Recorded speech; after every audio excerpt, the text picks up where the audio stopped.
Yo, what's up? It's your boy No Saba Kid. Today I wanted to go over how Suicide Boys changed their sound over the years. I'm gonna go all the way back to 2016 to beyond. A lot of people don't realize how it changed, but I've made beats ranging from their 2016 shit to the new 2025 stuff. So I'm gonna go over what makes everything different and what exactly they did to get that specific sound for that era. So without further ado, let's start with Eternal Grey by Suicide Boys.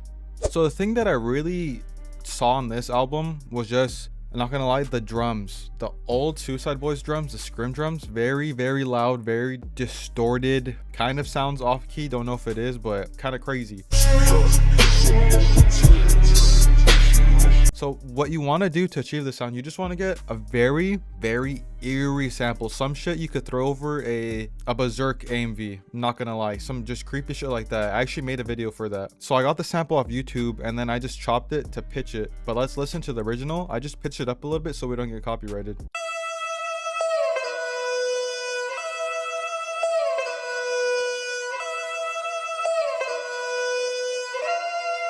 And now we're gonna go to the pitch version that I adjusted and chopped.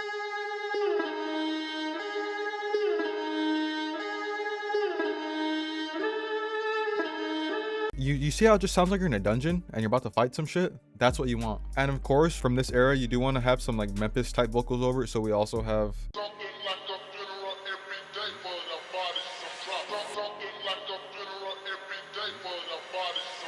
now, for the most important part of this song, in my opinion, yes, it is the melody and that backing Memphis vocal, but not gonna lie, I think the 808.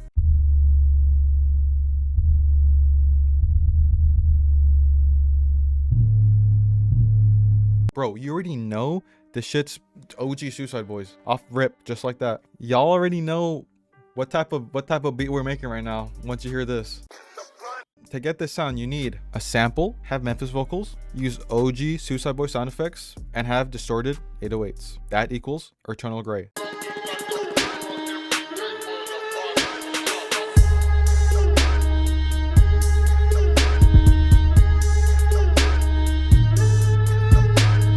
Now we're gonna move on to my personal favorite, I Wanna Die in New Orleans.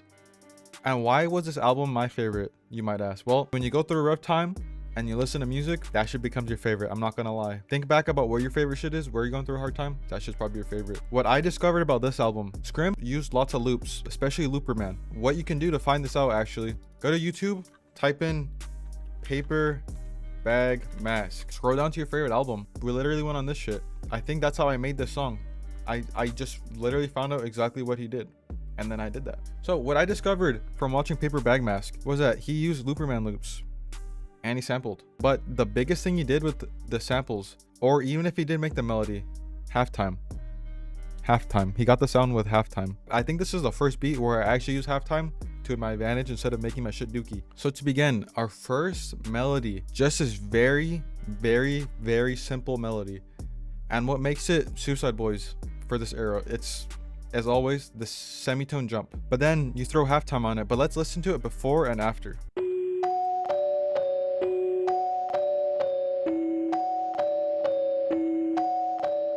What happens when you get that 2x speed on the melody I just showed you? You get some sauce like this.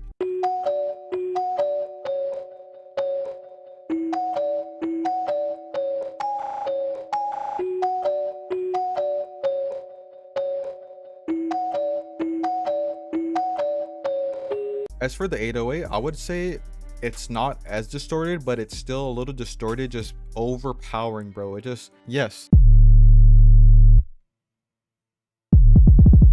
Lots of 808 rolls in this one. Glide, because they did hella glides. I'm not gonna lie. I think they did hella glides. I'm almost positive. Please. When you put all that shit together for the I Wanna Die New Orleans type of vibe, you get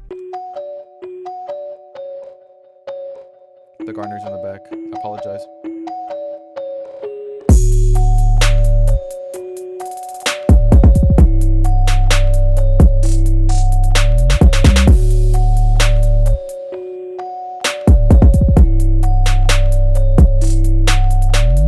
For this era, the 2018 I Wanna Die New Orleans era, you really want to use Electra X for making your melody, halftime in any sort of fashion, halftime, 2x speed, but then make sure to adjust the pitch back to the original pitch. They didn't really switch it up yet. They're still using that distorted 808. This is how you make I Wanna Die in New Orleans type of shit, 2018 type vibe. And now we're moving on to 2020. To those I love, thanks for sticking around. Where they even blew up further than they originally did in the underground. I believe this is where they started coming out from being underground and became more mainstream, because this blew them up on TikTok. I saw the trend and I was like, so for this specific 2020 vibe, I would definitely go for your own type of sound. They really started branching out after this. I did not expect a song like this from them. This was completely different, bamboozled me at my socks, shot myself. It was amazing, perfect. But you just want to make a bunch of chords like this.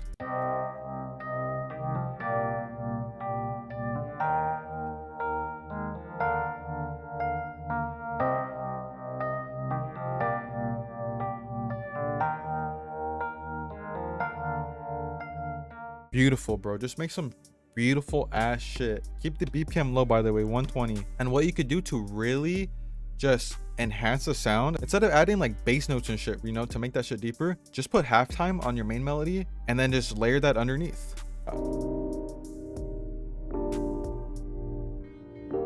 Bro, that's depressing, bro.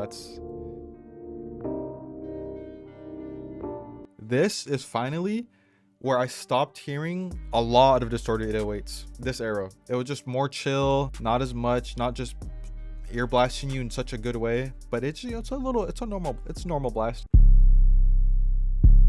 See? Nothing crazy, bro. Just chill. Super chill, calm drums. Just nothing crazy. Got a little triplet roll right there. And then you get a song that blows up on TikTok and makes you famous. To me, this album.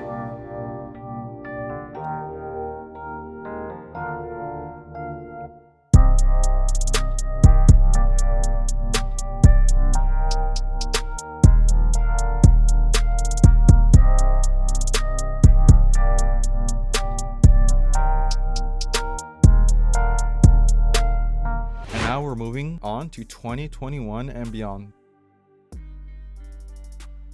This is where I would say like just evolved, bro. Not just the beats, you know, not just the beats, the way they sang and talked about glowing up, dead ass just glowing up.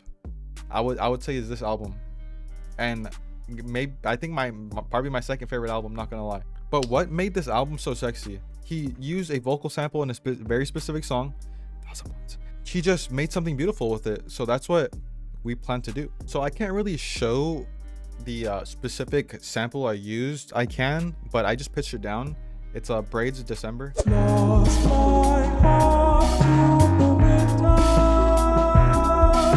And then you just use Serato to chop that shit up.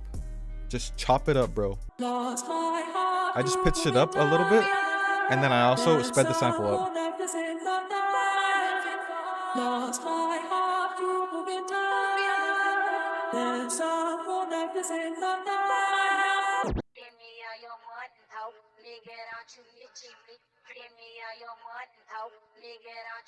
The Memphis vocals in this specific album just they don't overshine everything. And then he did add this very small ear candy background noise, which goes like.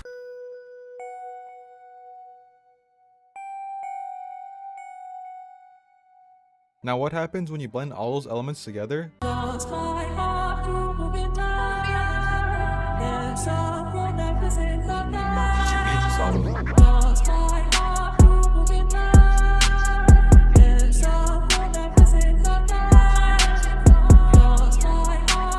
And that is for every beat and 2021 and beyond, because I believe that this is where their shit just really changed. If you guys did like this video, please like, comment, and subscribe. And I do have a drum kit below that I use for pretty much 95% of my beats that I make, Suicide Boy type beats. So if you did like this video, again, please like, comment, subscribe. I really do appreciate you. And here is a Napoleon type beat.